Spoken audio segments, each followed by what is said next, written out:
Good morning mga kaagri. Bali, nandito tayo ngayon mga kaagri.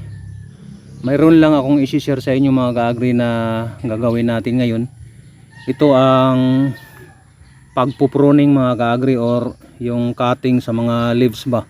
Kasi magbibigay tayo ng pataba or yung fertilizer. Ito ay organic, tayo ng baboy ito mga kaagri. Kaya ito, kapag nagbibigay tayo nito, kasi yan mga kaagri, ito kasi mga kaagri, pag nagbibigay tayo ay para malis yung trabaho ng mga kaagri. Ito dito lang mapupunta sa bunga. Para mabawas-bawasan pa mga kaagri, ito ay tinatawag na pruning, yung cutting sa mga dahon na medyo wala nang pakinabang ba. Ito dito lang yan, pwede na yan, bawas-bawasan na yung mga mga kaagri, kinukonsume ng mga kaagri.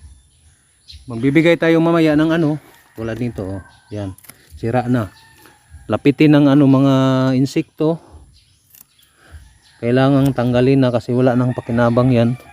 Ito, kaya dapat yung yung fertilizer na binigay natin dito mapupunta sa bunga, di ba mga kaagri? Malis yung malis yung pag mabawas-bawasan ba.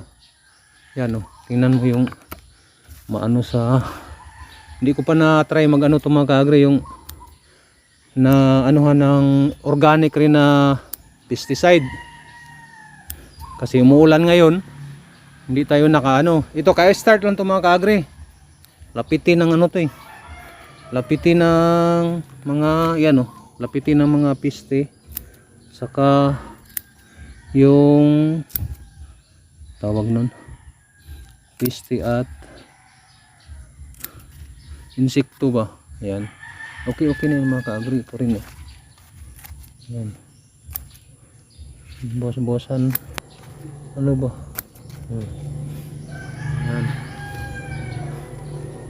yan ang tinatawag na pruning or cutting of branches.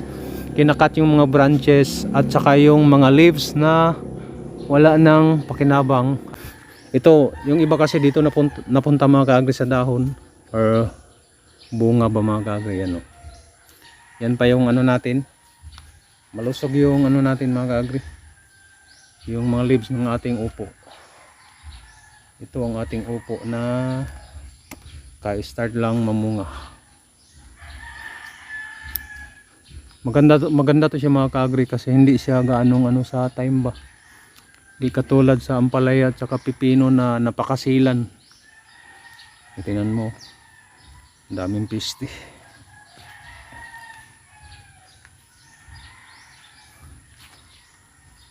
Yan lang pong ating video ngayon. Marami pong salamat yung panonood. God bless.